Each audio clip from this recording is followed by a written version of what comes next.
Now we are officially live. We got Dave Ulak here on the horn. Davey Longhorns on the horn. Yep. And Friday night, and you must be in a pretty good mood because tomorrow is the start of something special. Oh, I mean, this is like Christmas Eve for me right now. I mean, we know how much I love college football. You love college football. I think every American loves college football, and if they don't, they need to get their brains checked. They need to get the hell out of America. I mean, college football is the heartbeat of America. I agree 1,000,000,000%. I mean, all the tradition, all the pageantry, I mean, whether it's from East Coast to West Coast, Midwest, everyone has their own little thing, and it's all beautiful. Even if you don't love a certain school, their traditions are all beautiful in their own way, Exactly right. And it's innocent fun. And there's something, I mean, I'm not gonna be old Debbie Downer, I'm not gonna be Debbie quite yet. I'm rarely Debbie. I'm usually the opposite of Debbie Downer. Mm-hmm. But I can't say it's Christmas morning. I'm going to say this is like Christmas if Santa delivered like 2 gifts, maybe. And your family could not get in, and maybe you're staying in the worst hotel ever for Christmas, maybe. Spencer, what would you know about Christmas? That's a good point. Well, family still gave me presents actually on Christmas too. Yeah, Bruce is a good guy. Bruce is a great guy. That's yeah, exactly. You know people who do both, but it's not I pretend to be both. What? I do know people who do both. Who do just for the fun of it, right? What's wrong with giving gifts? Giving gifts is great. That's exactly right. So speaking of college football, we still don't have the Big Ten, and now the MAC and Mountain West. So apparently the medicine has changed in such a short time. You made great points a couple of weeks ago that the Mountain West and the MAC had nothing to gain by playing football because they don't make any money from going to the big schools to play. So just elaborate on that point. How surprised are you that everybody's back in the party now? Well, I think that because of the idea that bowl games are going to be played and bowl money will still be given out, if that makes sense. Definitely is going to play a factor in the MAC coming back. Maybe they see it as the one chance of getting, some of the money back at the end of the year with basically all the bowl exceptions. Basically, you don't have to be 500 this year or anything like that. Just any team comes. The MAC also, it's a 6-game schedule, so it's very abbreviated. They'll get their TV money. They'll get their championship game TV money also, all those different things. So I guess maybe operating costs are not at such a complete loss. That's the only thing I can think of, Right. The Mountain West is not necessarily a conference that struggles for money as much as the MAC would, but I think basically also that the idea of playing spring football is all what these conferences don't want to actually do. They could say all they want. They could say that they want to play spring football, this, that, and the other thing. They never were good. There was never ever going to be a spring season in Division I football. Now, Division II, Division I AA, Ivy League, all that stuff, yes, it's different. But there was never ever going to be a real spring season. And I've kind of always been that way. It just never works in the spring. Yeah, because of the recruiting cycle. The recruiting cycle, and I don't care what anyone says, the turnaround. Mm-hmm. If you're playing 8 games in the spring and then maybe a championship and then possibly a bowl, possibly you're getting up to 10 games. The turnaround is insane.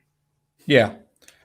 I'm not that offended by the teams canceling the games. And I'm not frustrated at all with the process.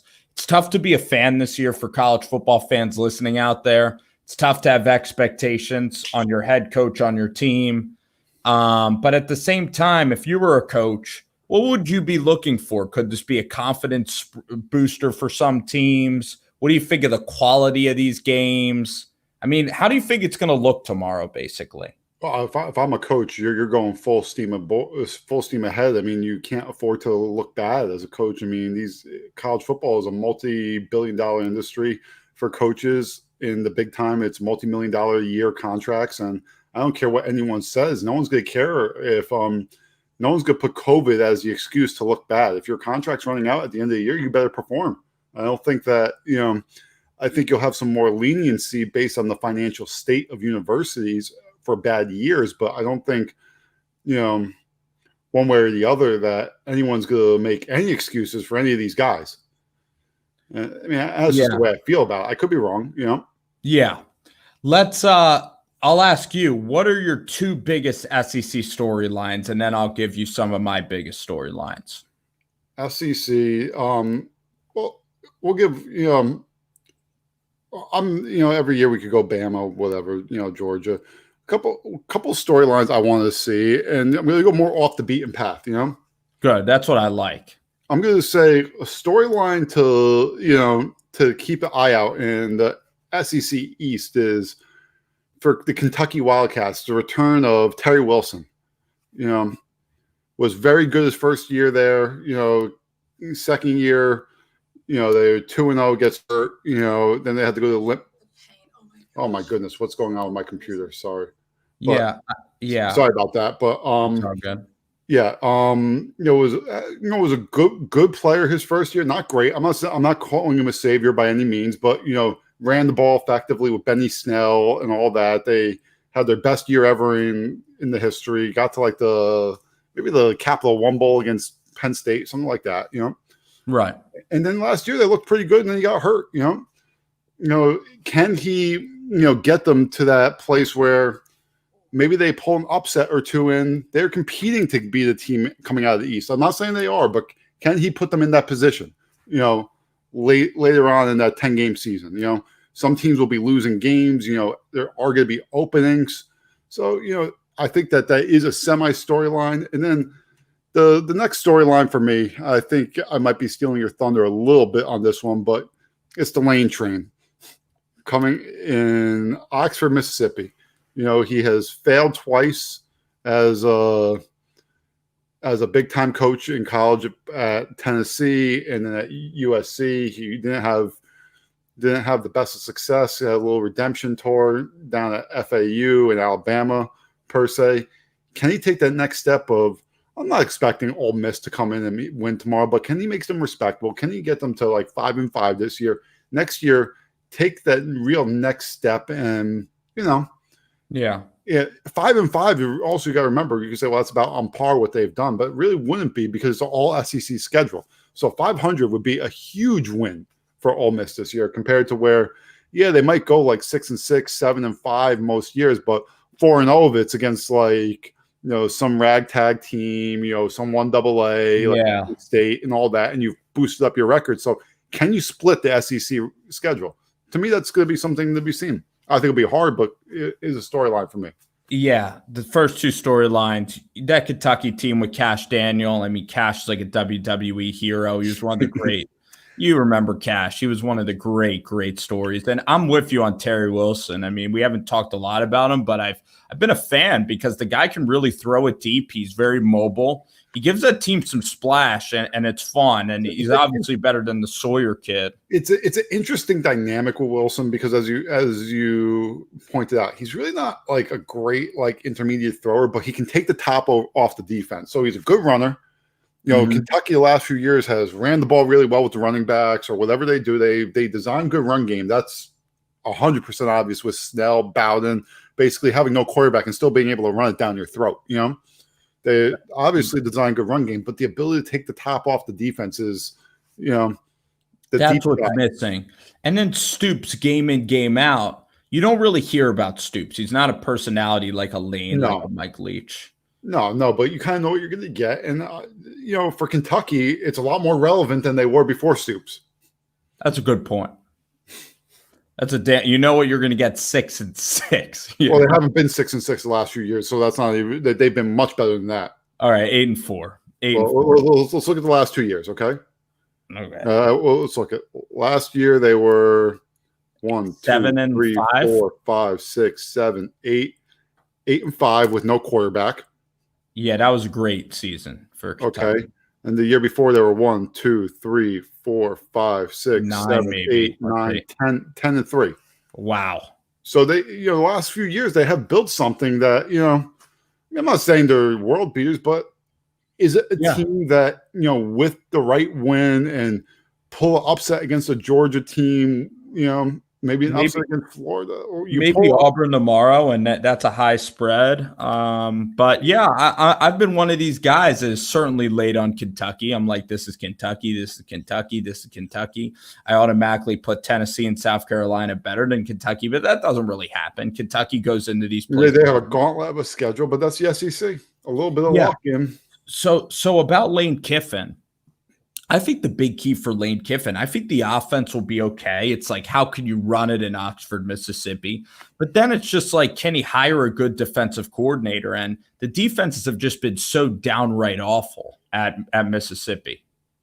I couldn't agree more. I mean, I think if, guys like Lane Kiffin and Mike Leach, I actually, Mike Leach and whatever your buddy's name in Arkansas, who could, I think, be replaced at any time. Pitt. Pitt, because he doesn't have the huge contract, but Mike Leach and Lane Kiffin won't be replaced year 1 or 2, even though I don't think Pittman would get replaced year 1. But you never know, the right head coaching candidate comes up, and then out of nowhere Arkansas goes haywire for it. But what I'm saying is, at least Ole Miss and Mississippi State can have a year to really evaluate where they're at, defensively and have an identity. And I think with Leach for Mississippi State, a team that's funding is the last, I would say, in the SEC West. It would probably go Arkansas and then Mississippi State. I would say that for Mike Leach, this is a really good job for Leach in this stage of his life. And especially like in the Pac-12, I know Leach with the COVID would have freaked out, if the Cougars weren't playing. But that's my number one storyline, is Mike Leach and the aerial raid playing in the SEC, playing in the SEC West. And a lot of people have been completely downright saying that they're predicting it's going to be an absolute failure. And it's a very finesse way of playing football. And Leach has been in the Big 12 and the Pac-12. So for Leach, I'm very curious to see if I'm very curious to see if the offense will still roll with Mike Leach. And you might not even find that out this year. But I'm really hoping Leach can make it. I think it's a little boom or bust. If you bust, you're right back at Joe Moorhead, who was absolutely downright awful. I think it was a great hire. I'm excited to see it. But yeah, Dave, against LSU, I can't wait to see the aerial raid, because in some games, the aerial raid in the bowl games doesn't work against SEC defense. I think for Mike Leach, and maybe the key for Mike Leach, and once again, this is relative, for the 2 years that he was kind of pretty good at Washington State, not last year, but the Minshew year and the year before with Helinski at quarterback, or Falk at quarterback, whoever it was, Yeah. Falk at quarterback. It was relatively, the defenses took a step up, and it's hard to play defense with, the fact that they're flying down the field. They want to play like 100+ plays, and I get that.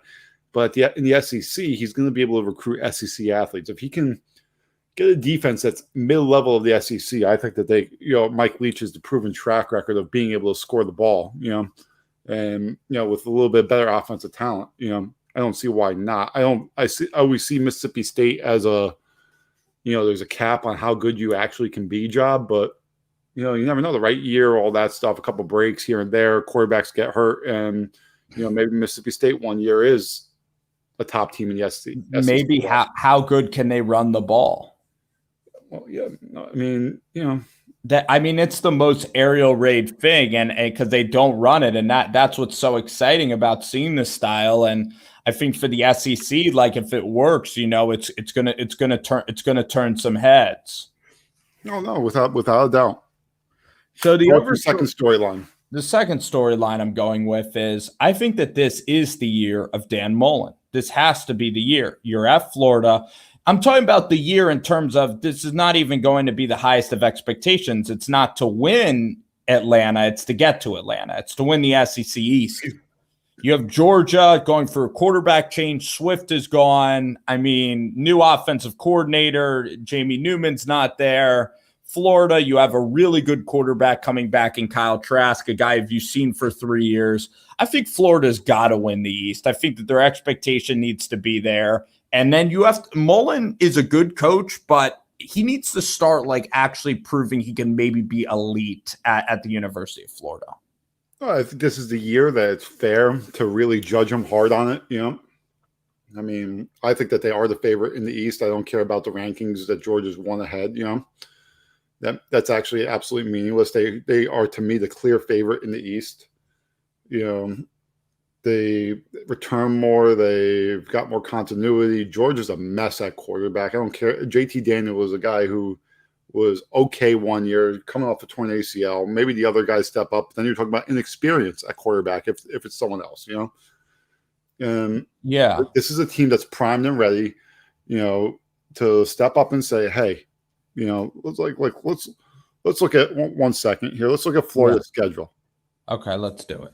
Let's call Florida like it is. Let's talk together. I think tomorrow's game is not. I think tomorrow's game's tough. It really is. You don't know what you're seeing. Tough, but that's not the point. The point is that okay, USC in week 2. Okay, but that's not the point. The point here's a big point for Florida. Unlike Georgia, guess what they avoid? Bama. They don't play Alabama. And LSU, they play them at home, who I think LSU is going to be majorly down. I think their toughest game could come on the road at Texas A&M. I think it's a tougher game than Georgia in the Cocktail Bowl or whatever. I think on the road in Texas A&M could be a tough spot. I'm not a big Texas A&M guy, but I can acknowledge it being a tough spot. But at the end of the day, I do expect. I mean, Florida has a realistic chance of running their schedule. I would say Tennessee. Tennessee would be a tough game, but I think they're overrated, just to be honest with you. I don't see Tennessee. Tennessee's ranked 16, but I really don't see it that way. Tennessee's defense, Tennessee's defense can be pretty good. But I think they're offensively challenged. Yeah, I'm excited. Just like you said for Tennessee, and then for A&M. I mean, are you kind of buying A&M? Like the schedule is ridiculous, and they're going to come back and have a good year this year. Yeah, I mean, I think A&M's a good college football team, not elite by any means. I mean, could they beat a Florida team? Yes. I don't think they can step up and beat a Bama but I think the SEC outside of Bama is wide open.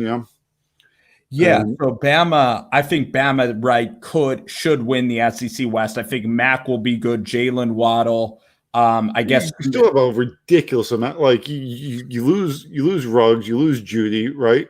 Yeah. And you still have a ridiculous amount of talent on the outside. I think Waddle is actually better than Ruggs. That's how good Waddle is. He's one of the best I've ever seen.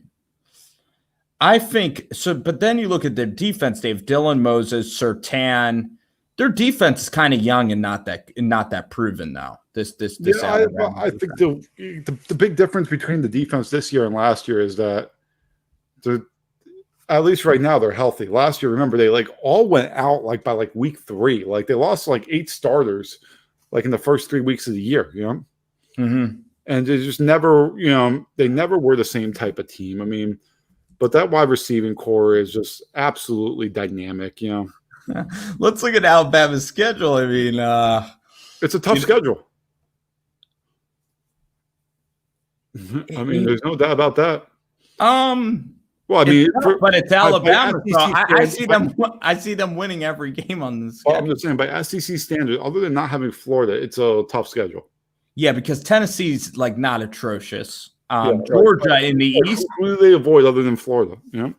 Georgia in the East is ridiculous to have that on your schedule.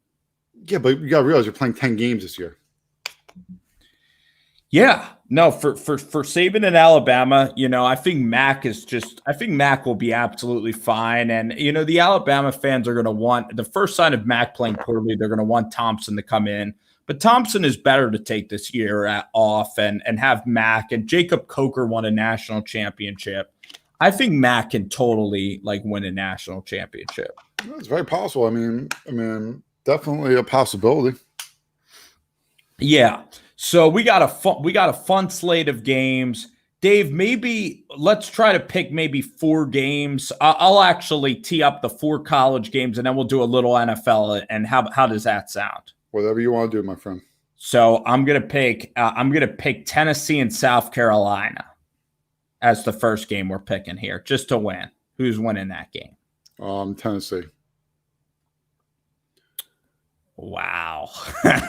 This is tough. I'm going to take South Carolina. Nah. I'm taking Tennessee. I'm going to take Tennessee. You called me with Jacksonville yesterday. Tennessee's the better team. It just is. Now, Colin Hill could be pretty good. It could be. I mean, I think that Tennessee just should. Also, the fact that you're not talking about jam-packed stadiums and stuff like that, I think it's a good spot. Okay, against the spread now. Texas. I think the line is 17.5. They go down to Lubbock, Texas to play Alan Bowman. And Alan Bowman. Take the Longhorns tomorrow. Alan Bowman is fun. I mean, this Texas Tech team of Matt Wells is tremendously fun. I mean, how much credence are you going to put into the Houston Baptist football game? That Texas Tech almost lost to Houston Baptist. I think Houston Baptist is really good. I do. They have Zach Kitley there. I don't know if you knew that, Dave. He's the offensive coordinator of Houston Baptist. But tomorrow, Houston Baptist is great. They lost by 26 to North Texas, who lost by like 1 million to what's it called? That was week 1. But on paper, they lost by 1 million to what's it called? Yeah. So basically, Texas, and they weren't good last year, buddy. I don't know where you're getting this. Texas's offense put up 1 million points on Texas Tech. Houston Baptist was a 5-7 team last year. I'm talking about their offense, man. They're one of the. If you look at the FCS ranking, if you're what's it called? If you're struggling with what's it called? Houston Baptist's offense, I'm sure Sam Allinger is good. They're just going to come out and shut him down. Well, they didn't care about Houston Baptist. They overlooked them. You know what? You're making me want to take Tech, so I'll take Tech for the purpose of the show. Good. So you love Texas tomorrow in a rout. It's going to be based on how much Texas's defense plays. Maybe they don't show up like they didn't last year. So who knows? Lubbock is a beautiful place. It just is. How many times have you been to Lubbock? I've never been. Okay. I've only looked at pictures.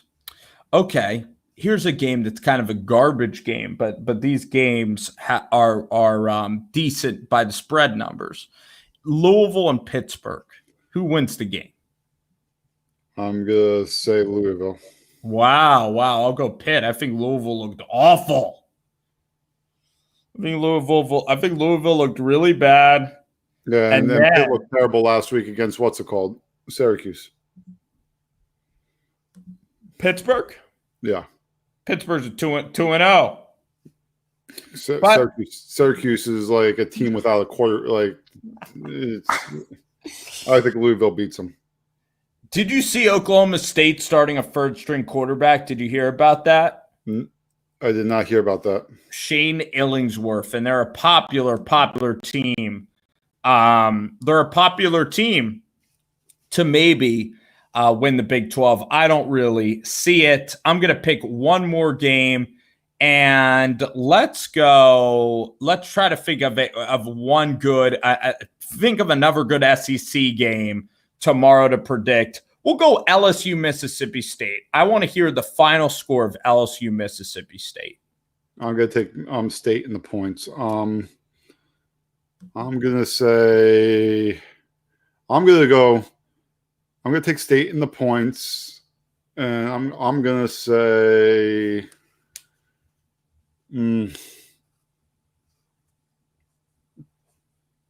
31-20.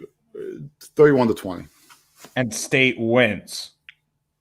Yeah, State win? State wins outright?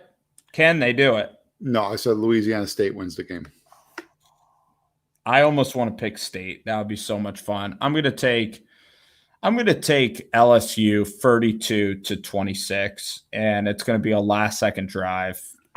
I think State could actually win, so you have some upset play there. We're here with Davey Longhorns. You can listen again to the podcast. We try to do one each and every week. Last night, Dave, you were right about the Jacksonville Jaguars and Gardner Minshew. If you're the Jags, outside of drafting a quarterback, how do you build up this Jaguars team? Defense. I think you focus on the defensive side of the ball, and you just kind of get back to the basics of okay, you got rid of Ndakwe, you got a pick or two for that. If Trevor Lawrence or someone that you really believe in isn't there, or if you believe Minshew's your guy, which I would have no problem with for the short term, defensive edge, and start getting some push up the field, address some things in free agency, fix up the secondary and, go from there. Interesting. And you should have a lot of cap space. I mean, the offensive side of the ball, there's some skill position need, but I still think that the defensive side is where this team can improve right away.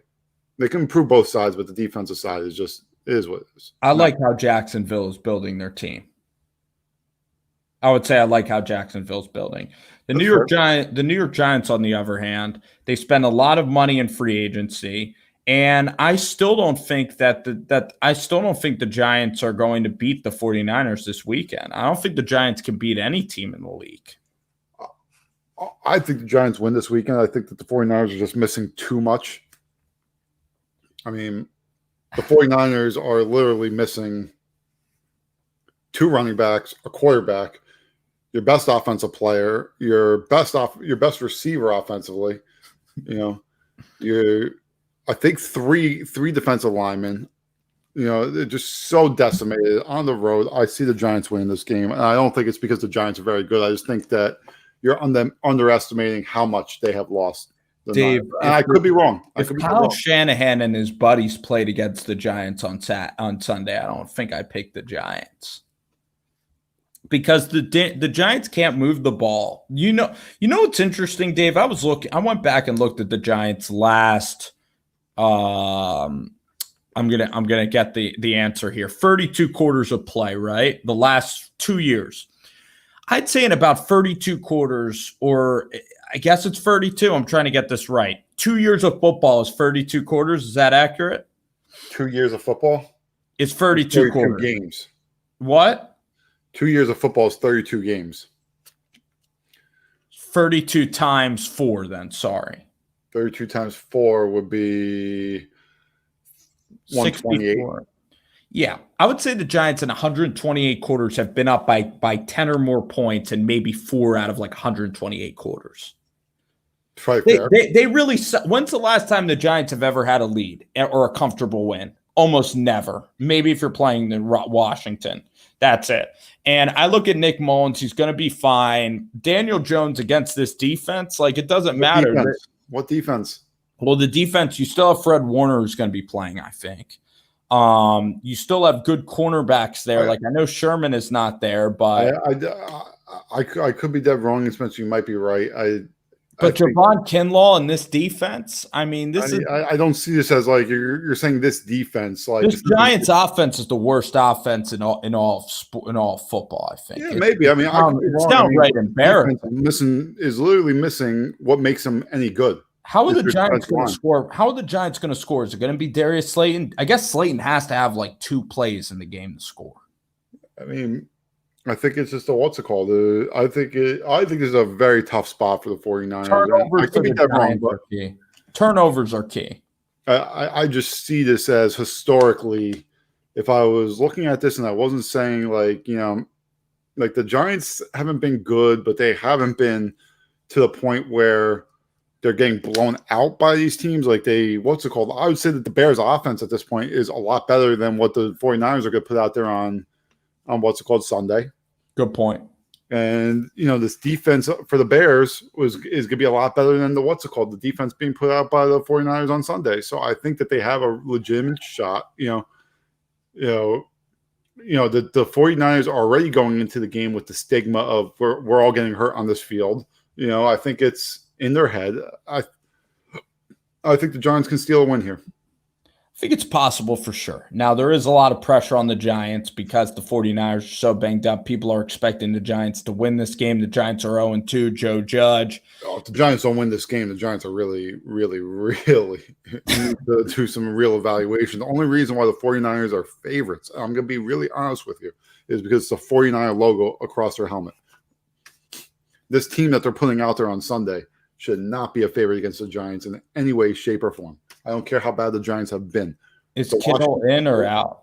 What? Is Kittle playing? Out. I think you get Samuel are out. I think Mostert's out. So Mostert's out. Tevin Coleman's out. They're going to be throwing to Kendrick Bourne, Trent Taylor, maybe. Yeah, but that's fine. But these are not what's it called? Those are secondary. No, I'm saying that sarcastically. Yeah. It's like those are secondary players. Like if the Giants can't win this game, like Jesus fucking Christ. Sorry for cursing, but like it's awful. Like the only reason why the 49ers are favored is because they are literally the 49ers, and you saw them go to the Super Bowl last year. This is a win-win for Giants fans. You know why it's a win-win? Because maybe the whole rest of the NFL, like I have I have Bruce the sports doc that I talk to a lot. And he's complaining about the Eagles being 0-2 and they only put up 20 points. But being a Giants fan is a ton harder. And I think the country should see how hard it is being a Giants fan this week. And I almost want the Giants to, if the Giants lose this game, it's not even bad. The draft pick gets better. You're maybe a step closer to maybe getting a Trey Lance coming in. And I have no expectations anymore, Dave. That game against the Bears, you're lucky that you were able to have like an event during that time, because it was so embarrassing. I mean, 17-13. And I'll be very interested to see if the offense, right, should be able to put up some points this game. Big game for the offense, right? I could be wrong. I mean, maybe there's players that step up, and that could be a beautiful thing for the 49ers. I mean, something that we're not necessarily seeing. But let's put it this way: it's like the defensive line shouldn't be getting the same type of push that they normally do. D Ford, Thomas, and Bosa, who wreak havoc all the time, are out. Right. No Buckner anymore. No Buckner. I think Fred Warner is out. He may be or may not be. I don't know. But the point is like you're missing so much. Like, yeah. I mean, and what's it called? And they were complaining about the field all week. Do you think that these guys? I don't know. I feel like these guys might be a little more careful on the field this week. I could see Shanahan pull the plug quicker on this game if he feels that the field is like, If there's ever a chance to win, it's now. That's what I'm saying. Everything's set up for them to win. And also, they don't get to stay over. They're going to fly in tomorrow to the game. And it's crazy because the NFL, the narrative changes. So if the Giants come out there, Jones doesn't turn it over, throws 2 touchdowns, and they win 28-7 over Nick Mullins, you're going to go into LA and you're playing with house money then as a 1-2 team. Yeah, no, I mean, and also, I mean, I just don't expect the offense to be that special for the Niners. No, Mullins is not good. People think Mullins is this, decent quarterback that people want. No. But Dave, game. Let's talk about let's talk about Josh Allen. I'm sure you've heard MVP Josh Allen. Josh Allen has arrived. Josh Allen's so much better than Kirk Cousins, right? Have you heard that in the media this week? I have not heard MVP Josh Allen, but how about the hype train of Josh Allen? Oh yeah, he's having a great year so far. I mean, there's no doubt about it. I think Brian Dable too. The thing is about that Miami game is Buffalo was down by 3, and with Josh Allen, they're outwardly aggressive. They're throwing the football. This is a great test for this Bills defense against the Rams at home. This is a statement game. Can the Bills do it? The other day I said they would. I think they will. I do think that they will, do it. I think that they are a team ready to take the next step. What is that next step for them? I don't know. Maybe that's winning one playoff game. That would be a step this year. And, Josh Allen's definitely better, and the Rams have looked a lot better. I don't know that the Rams are going to be able to dominate with their run game the way that they have the first 2 weeks against the Bills defensive front and, kind of side-to-side football, this east-west, and then going north and south, I think I see it as a bad matchup for the Rams. I could be wrong. I think that this will be a very tough game a little bit. I think it's going to be an incredible game because, the Rams defense is also going to give Josh Allen a lot of problems. And as good as Josh is, he's going to eventually turn it over because the Bills play aggressive and almost borderline reckless style of ball. But I absolutely love it. I think the Rams are, they're professional. They're a team on a mission. It's going to be a downright awesome game. I think Josh Allen by far the best quarterback since Jim Kelly, and that reaction on draft night of the Bills selecting Josh Allen over Josh Rosen. Most Bills fans wanted Josh Rosen, and I think that even as crazy as it sounds, if you're a guy who's a big armed quarterback, you're almost like at a disadvantage in the draft process. It's almost like a great athlete in basketball because they'll just say with a big arm quarterback, oh, Josh Allen, you're just picking him because he did well in the combine, could throw in shorts, that sort of thing. And it's just amazing to see the media get Rosen and Allen so wrong. And I'm just so happy Allen has proven the doubters wrong. Yeah, no, I agree with you.